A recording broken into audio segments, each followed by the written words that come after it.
missiles will hit the mosque and clear the place for the third Bet HaMikdash. That could also be a miracle. If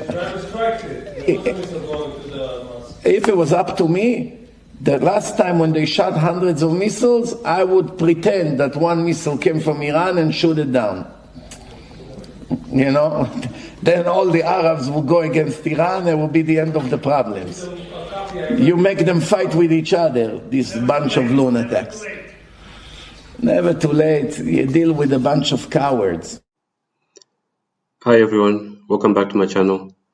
So today is day 13 or 14 of this war with Iran, and as usual, with every war there's a lot of propaganda flying around.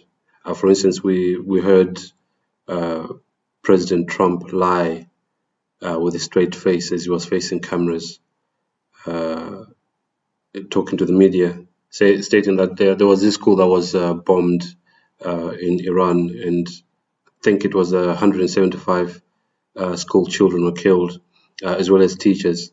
And Trump lied with a straight face and said that the Iranians had bombed that school, even though there's footage that shows that I think it was a Tomahawk missile, which Iranians don't have Tomahawk missiles, from my understanding. It's clearly the US that had bombed that school, and in fact, apparently the school was bombed twice. The second time it was bombed, it was after 40 minutes or so after the first missile hit the school. So yeah, a lot of propaganda flying around. Some have even suggested that even the Iranians themselves are involved in a propaganda campaign. But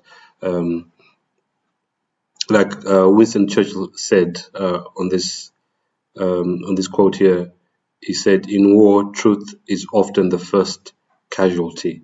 The first thing that happens when there's a war is that lies start flying around, and lies most of the time are from both sides, not just from one side.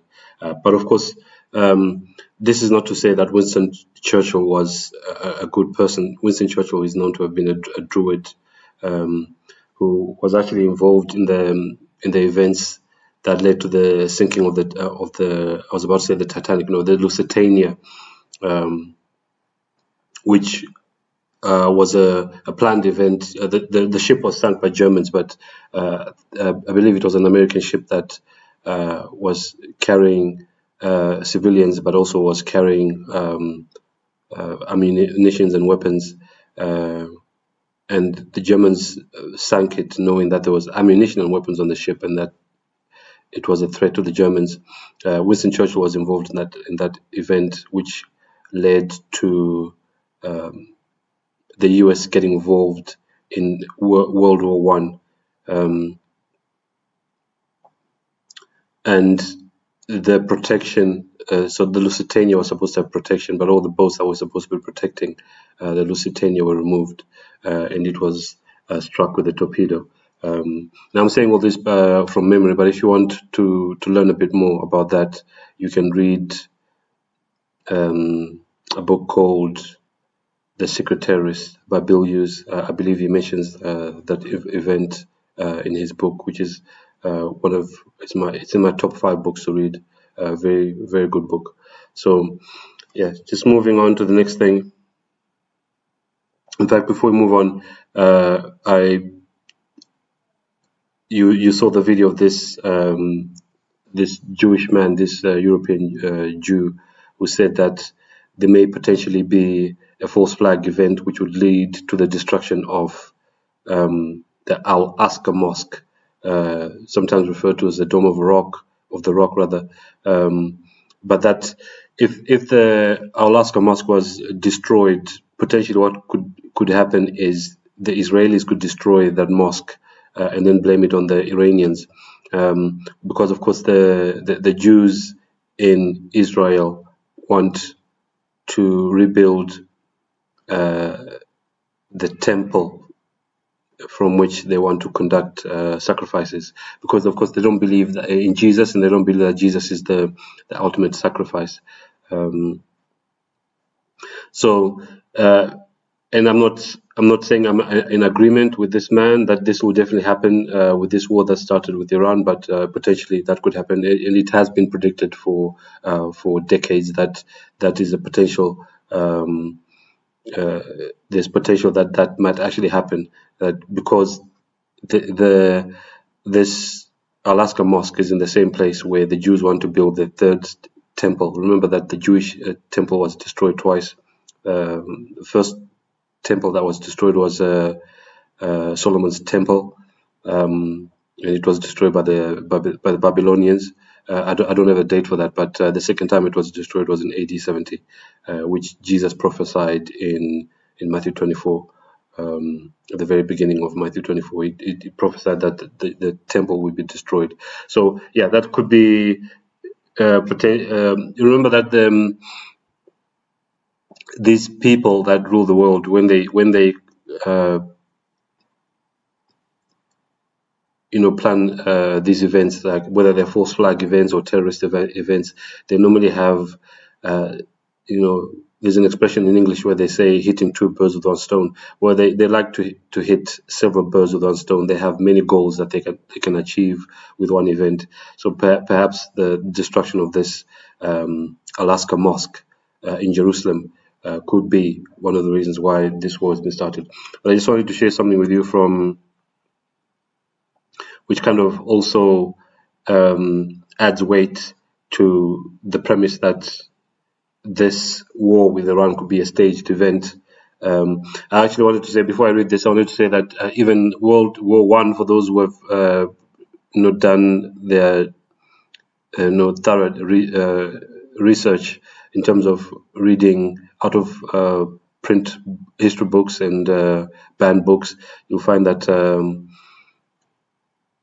World War I was also like a staged event. And I'm not saying that no one died. Of course, millions died, but that was one of the points. And I've said many times in my videos that war is used as a depopulation tactic.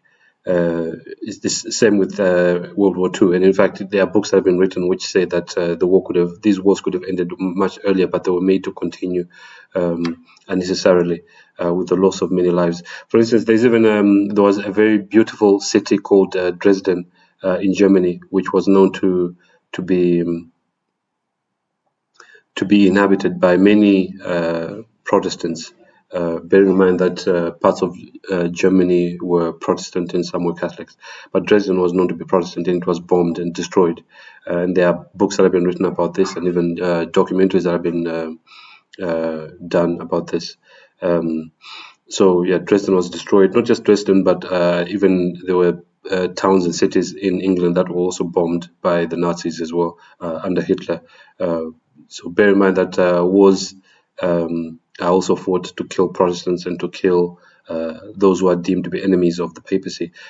So I'll just briefly go back to the Jesuit vow or oath that I also shared in one of my previous videos. But so I won't be reading the whole thing because it's quite long. I just want to go back and emphasize the point that the Jesuits are not only the ones who instigate wars, but they actually get countries that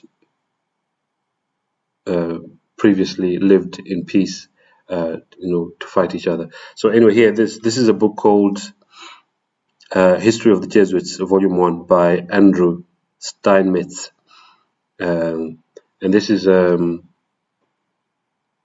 statement that a Jesuit superior general said to a French lord, and this was in I don't have the date here, but it was quite a long time ago. We're talking of hundreds of years ago. It says here, this is a Jesuit general talking to a French lord. He said, "See, my lord, from this room I govern not only Paris, but China. Not only China, but the whole world without anyone knowing 'tis managed." In other words, without anyone knowing how it is managed. Okay, so this book was written in 1848, and this statement would have been made before that. In fact, if we go here, there's some dates here. I don't know. I'm not sure when this statement was actually made, but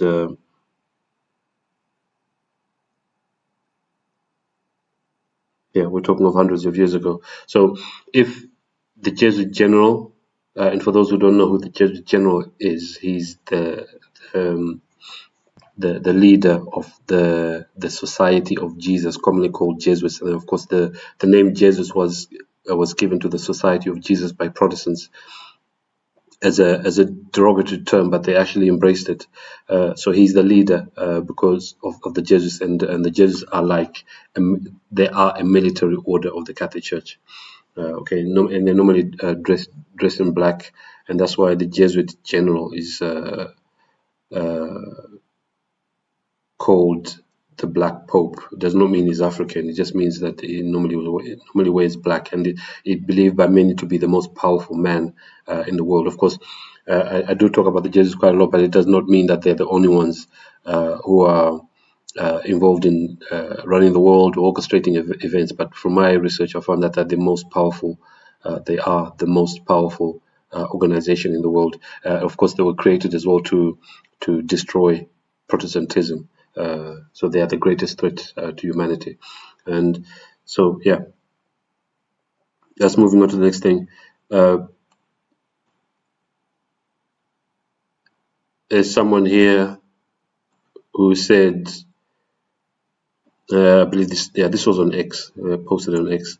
This person said, today I decided to download the Ayatollah Khomenei's Manual of Islamic Law, the Tahrir al-Wasila. Now, when he talks about the Khomeini, he's talking about this one here, not the one who died recently, but the one who, I think he was the first supreme leader, Islamic supreme leader of Iran, who took over after the Shah was removed from power. But as I continue to share information with you, you'll see that it doesn't really matter who the leader of Iran is. They are all controlled. They are all controlled opposition. And in fact, there's something very interesting I'm going to read about this Ayatollah here.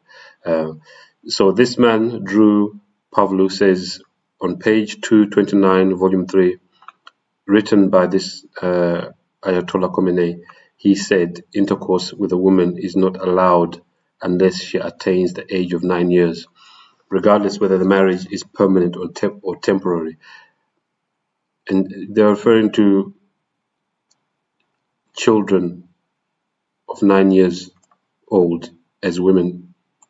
And he says intercourse with someone of 9 years who is the age of 9, regardless whether the marriage is permanent or temporary. It says it's not allowed. It then goes on to say there is, however, no objection in other sexual enjoyments like touching lasciviously, hugging and rubbing the thighs, even with a suckling infant. This was written by this Ayatollah here. So this is the actual a PDF, I think, or a copy of the book that was written by this Ayatollah.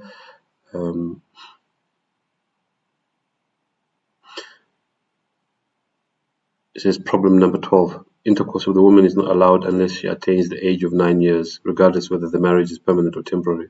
There is, however, no objection in other enjoyments like touching lasciviously, hugging, rubbing the thighs, even with a suckling infant, if a person has had intercourse with a girl before she has attained the age of 9 years, but it has not resulted in ifta, and I don't know what ifta is, he shall not be subjected to any punishment, except that he shall be considered to have committed a sin.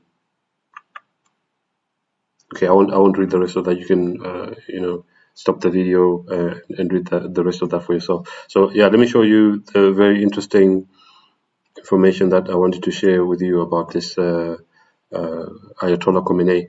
And this is from a book called The Conspiracies Hierarchy by Coleman. No, I don't want to go up to the top. Yes, it's come up here. Conspirators Hierarchy, the Committee of 300, which I've actually read. So I just want to read you this paragraph here. It So these are, there are, I don't know how many points there are here, 15, 16? No, it goes on. 20 points about how the Committee of 300, which is one of these secretive organizations that's being used by the papacy to bring about a new world order. So they have these 20 points in how they want to take over the world and bring about a new world order. And point number 14, but what I did notice is when I was looking for this paragraph here is that there seems to be, I think, point number 12 or paragraph number 12 has been combined with paragraph 13, so that's why it jumps from 12 to 14. So if you look for that and you see this mistake here, just bear in mind that paragraph 12 and 13 I think have been combined, so it goes from 12 to 14.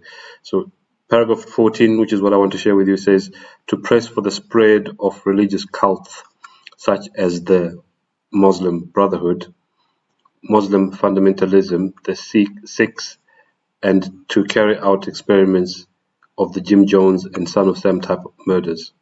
This is what the Committee of 300 would do to bring about, to lead to the, so they could take over the world.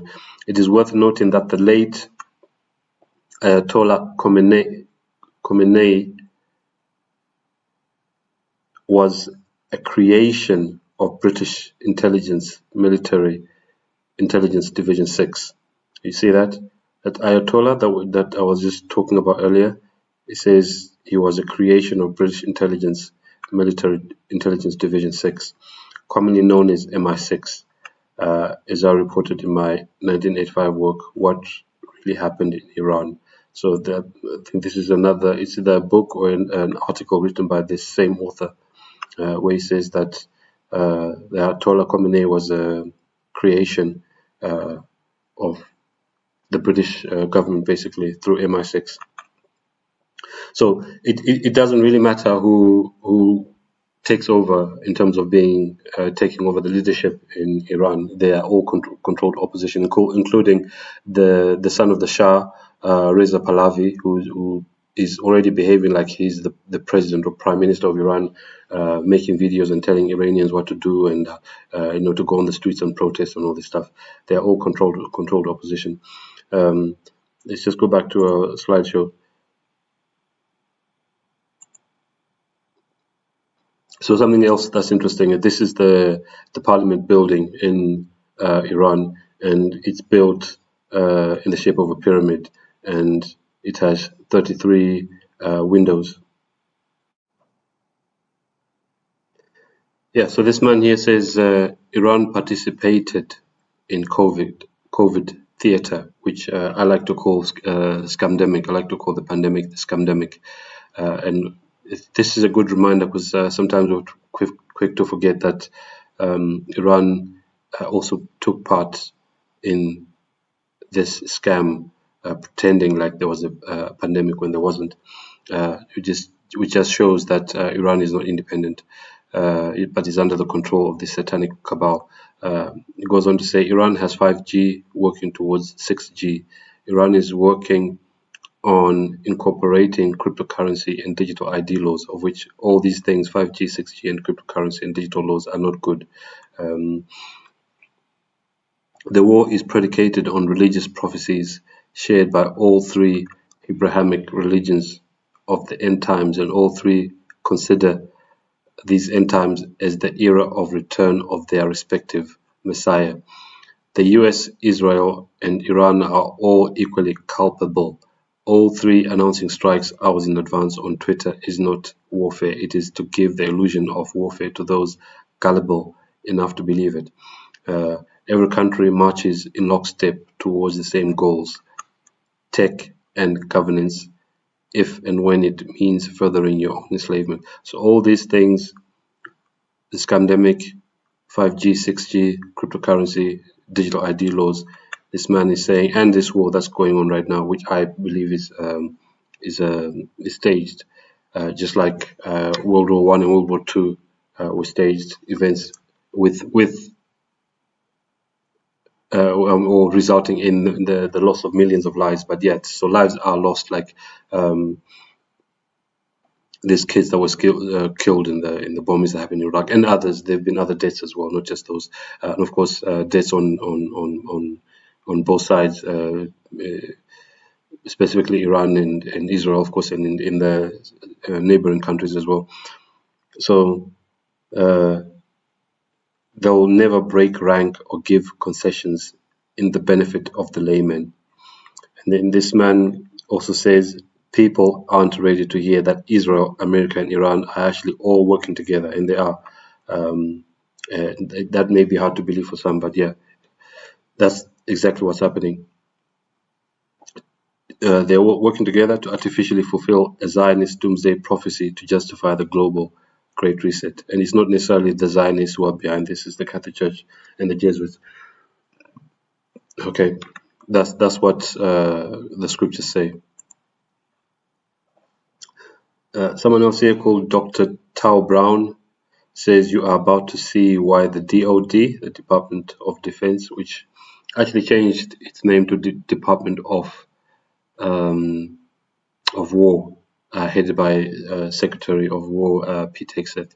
It says Department of Defense, the spike protein was designed for Iranians and a glimpse at 2030 onwards for everyone else. So why is it making a connection between the DOD and the spike protein? And when it says spike protein, it's talking about the poke, okay? Because the DOD was the one behind this pandemic, because it was actually a military operation as well as a psychological operation. Psychological in that most of the world actually believed that there was a pandemic or a virus when there was nothing. So it says here over 70% of Iranians were injected with at least one dose of the 19 nucleotide kill switch. He's talking about the poke here, okay? Over 70% of Iranians. So Iran is no different to all the other countries that took part in this pandemic. And in fact, based on my knowledge of what was going on at the time, all countries around the world took part, some to a lesser or greater degree than others, okay, but all countries took part in this pandemic. Some were more strict in imposing mandates and restrictions, and some were not that strict, but all countries took part, including Iran. And this report here says Iran marries surveillance infrastructure, national ID to control population, says the report. So what is happening with Iran, not just with this war, but everything that has happened, whether it be this pandemic, the digital ID, cryptocurrency, 5G, 6G, it's all going to lead to the enslavement of Iranians, just like with what's going to happen with all other countries around the world. And in this news article here says 5G internet will be available in Iran's metropolises by March, and this is March of. So this is from May 2025. So they must be talking about 2026. Says minister, and obviously this is an Iranian minister. Okay.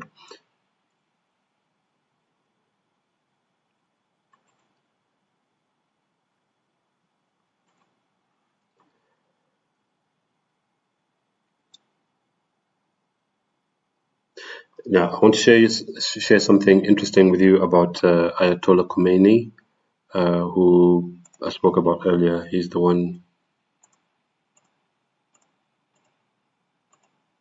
shown here. This man here. Very interesting statement made about him in this book. This book is called The Conspirators' Hierarchy, the Committee of 300, which was written by a man called Coleman. This is from 1991. So just in case you go looking for this book, please don't get confused by this here. So basically there are 20 paragraphs stating what the goals of the satanic cabal that's ruling the world, what their goal is in order for them to bring about a new world order. There are 20 goals, but there's a mistake in the numbering here. So when you go from paragraph 12 to paragraph 14, and I think what happened is paragraph 12 and 13 were combined, okay? But what I want to read for you is paragraph 14, which talks about Ayatollah Khomeini, not the one they claim died a few days ago, the one who was the first supreme leader of the Islamic Republic, I think they call it, of Iran. It says here, to press for the spread of religious cults such as the Muslim Brotherhood, means that this Committee of 300 would press for the spread of religious cults such as the Muslim Brotherhood, Muslim fundamentalism, the Sikhs, and to carry out experiments of the Jim Jones and Son of Sam type murders. It is worth noting that the late Ayatollah Khomeini, it says Khomeini here, was a creation of British intelligence, Military Intelligence Division 6, commonly known as MI6, as I reported in my 1985 work, What Really Happened in Iran.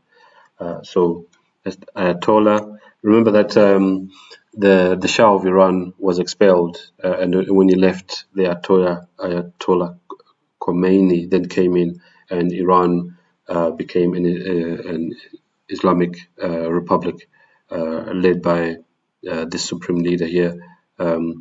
But he was actually a British puppet, according to this information.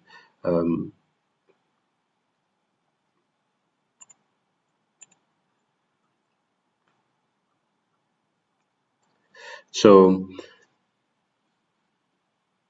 there are some who claim that these European Jews are the ones who are running the world. But I think I've addressed that many times in my previous videos, that that's actually deception, and we've been warned many times to watch out for deception. That those who believe that these European Jews, such as the Rothschilds and others, who have prominent, top positions in the media, and you have people like Jeffrey Epstein and Howard Lutnick, who are all said to be Jews, because all these are in the limelight. There are some who believe that it's Jews who are running the show. Well, we don't go by sight. We go by what the scriptures say, and the scriptures say, or make it very clear in Daniel chapter 2 and Daniel chapter 7, Revelation 13 and Revelation 17, that it's the papacy, because in the prophecies of Daniel we read that there are 4 major kingdoms that will come upon the earth, and it's Babylon, Medo, Persia, Greece, and finally ending with Rome. And Rome changed and became an ecclesiastical empire, which we know today as Roman Catholic Church. Okay, so this thing about the Jews being the ones running the show, that's just a deception. Okay, but anyway, in this book called The Rulers of Evil by F. Tapasosi, page 183, he says, in September 1769, Prince William appointed Mayor Amschel Rothschild of nearby Frankfurt to transact some of his financial affairs in the capacity of crown agent. Aware that the Rothschilds are an important Jewish family, I looked them up in Encyclopedia Judaica and discovered that they bear the title Guardians of the Vatican Treasury. Sometimes in other places it will say Keepers of the Vatican Treasury. Okay, it's the same thing. They're looking after the financial interests or the money of the Vatican. The Vatican Treasury, of course, holds the imperial wealth of Rome. Imperial wealth grows in proportion to its victories in war, as the Jesuits' empowerment Regimini Militantes Ecclesiae implies. And this is actually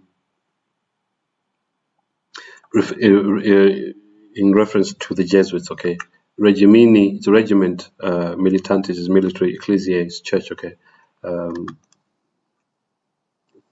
militant or military arm of the Catholic Church is in reference to the Jesuits. Okay, it says the church at war is more necessary than the church at peace, according to H. Russell Robinson's Illustrated Armor of Imperial Rome. Caesarian soldiers, and it's talking about Roman soldiers, protected themselves in battle with shields painted red, since the soldiery is the state's most valuable resource. the Council of Trent. Now, the Council of Trent, for those who've never heard about it, was the council meeting that took place over a period of 18 years, from 1545 to 1563,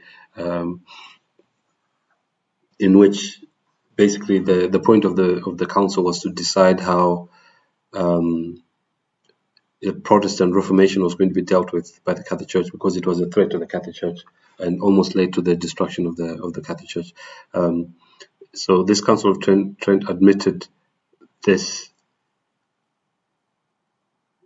So just go back to the start of the sentence. Since the soldiery, and he's referring to the Jesuits, they are soldiers, okay? The soldiery is the state's most valuable resource. The Council of Trent admitted this in preferring the Jesuits to all other religious orders, because the Jesuits are a military order. That's why they were preferred to be the ones that will be picked to lead the fight against Protestantism. It goes on to say, it is easy to understand why the Red Shield was identified with the very life of the Church, hence the appropriateness of the name Rothschild, which is German for Red Shield. Okay, I won't read any further. If you want to read the book, you can get it. It's called The Rulers of Evil by F. Tapasosi, and you can download it as a PDF. So for those who believe that it's the European Jews who are behind everything, especially the Rothschilds who are bankers, just bear in mind that the Rothschilds are not the first ones. They are not the first ones to look after the treasury of the Vatican. Before the Rothschilds, it was the Medici, and before the Medici, it was the Fruggers. Okay, so the scripture makes it very clear that it's the Catholic Church that's running the show.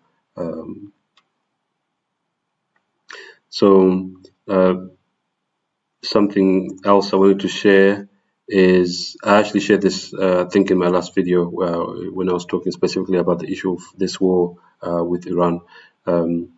Without reading, the whole Extreme Jesuit Oath, you can read that in your own time. The part I want to read is where the superior is talking to the Jesuit of the minor rank. He says here, "You have been taught to insidiously plant the seeds of jealousy and hatred between communities, states that were at peace, and incite them to deeds of blood, involving them in war with each other." Just more proof that it's the Jesuits who start wars, okay? "And to create revolutions and civil wars in countries that were independent and prosperous, cultivating the arts and the sciences, and enjoying the blessings of peace." So you even have countries that were at peace, as it says here, countries that were independent and prosperous, to take sides with the combatants and to act secretly with your brother Jesuit who might be engaged on the other side, but openly opposed to that with which you might be connected. So you can have Jesuits on both sides. You can have Jesuits in Iran, in, let's say, in leadership positions in the military, and then you can have Jesuits in Israel, all acting like they hate each other and taking sides with the combatants. The combatants are the soldiers, those who are fighting, inciting them to fight each other and to kill each other, but openly opposed to that with which you might be connected. Only that the Church might be the gainer in the end, in the conditions fixed in the treaties for peace, and that the end justifies the means. So this war that's going on, which I've said I believe is staged. When that war comes to an end, and there are any treaties that are signed, they are supposed to benefit the Catholic Church, because he always says only that the Church might be the gainer in the end. This is talking about the Catholic Church, okay? You can read the rest of the oaths. The Jesuit oath here is quite long. I'm not going to read it. In fact, it's also in F. Tapasosi's book as well, in here somewhere. I can't remember I don't know what the page is, what the page number is. It's also in there somewhere as well. So this quote here from this Jesus Superior General is probably one of the most interesting things that I want to share with you, because this was written hundreds of years ago, but even at that time, we see that the Jesuit general at that time was claiming to govern. Govern is to control basically the whole world already at that time. So imagine what kind of power the Jesuit general and the Jesuits have in 2026. So my understanding from the research I've done is that the Jesuit general controls all militaries around the world, including those of Iran. Okay, so there's nothing. This thing of believing that Iran is independent and they are innocent and they are being attacked to bring them under the umbrella of the satanic cabal. They are already under the control of the satanic cabal.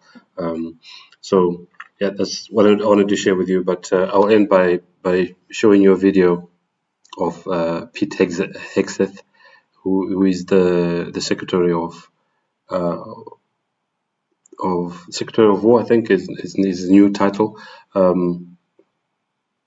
It's in the video, Pete Hegseth is talking about the miracle of the rebuilding of the Third Temple in Jerusalem. And this video is from a few years ago. But yeah, so he's not the only one who believes that the rebuilding of the third temple in Jerusalem would be a good thing. You saw from at the very beginning that there was this Jewish man who also said the same thing, that a false flag event leading to the destruction of the Al-Aqsa mosque in Jerusalem would be a good thing, and that potentially it won't be the Iranians that it could be the Israelis actually who can actually be the ones that destroy that mosque, and then maybe they'll blame it on the Iranians, because remember that Mossad, which is the Israeli intelligence agency of Israel. So I'm just trying to look up their motto. I know that it says, by way of deception, thou shalt do war. But I just wanted to show you here. So yeah, even some of the missiles and the bombs that are, causing destruction in let's say Saudi Arabia and Bahrain and the UAE and Dubai. Some of these bombs or missiles perhaps are actually coming from Israel. That it's not the Iranians. In fact, the Iranians have denied in the past few days. The Iranians have denied bombing, for instance, Cyprus and other countries, and the British government have said that the missile that hit Cyprus in the past few days did not come from Iran. Yeah, so some of these missiles are actually coming from Israel and being blamed on Iran, because remember that all warfare is based on deception, according to the Art of War, which, as I've said before, is a Jesuit war manual. So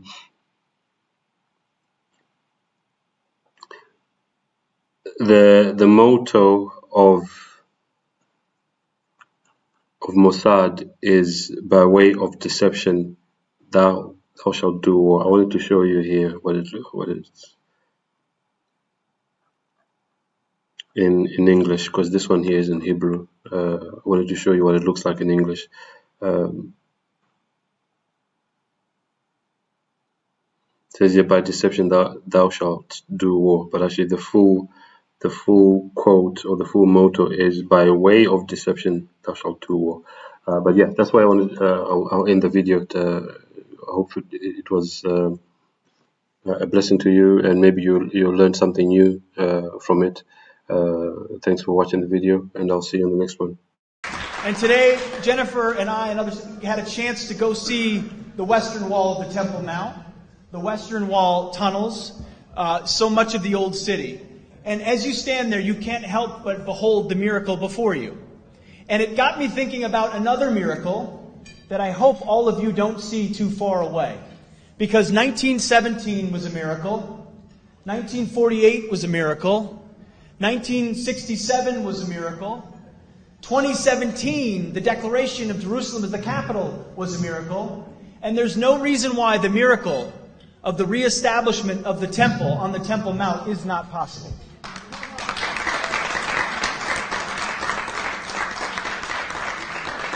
I don't know how it would happen. You don't know how it would happen. But I know that it could happen. That's all I know. And a step in that process, a step in every process, is the recognition that facts and activities on the ground truly matter. And that's why going and visiting Judea and Samaria, understanding that sovereignty, the very sovereignty of Israeli soil, and Israeli cities, locations, is a critical next step to showing the world that this is the land for Jews and the land of Israel. And I believe, as was mentioned, he said you need to, what was mentioned is you need to buy the ticket. Don't just wish for 40 years to win the lottery, buy the ticket. I would submit to you, in light of the support you have in Washington, D.C., the support you have amongst patriotic Americans, amongst evangelical Christians, amongst believers, amongst Republicans, even amongst some Democrats who can barely say it anymore in Washington, buy the ticket, take your action, do what needs to be done here in Israel, because I truly believe this is a moment where America will have your back. You have Donald Trump in the White House. You have Mike Pence as vice president. You have Nikki Haley at the UN. You have true believers in Israel and America that have your back.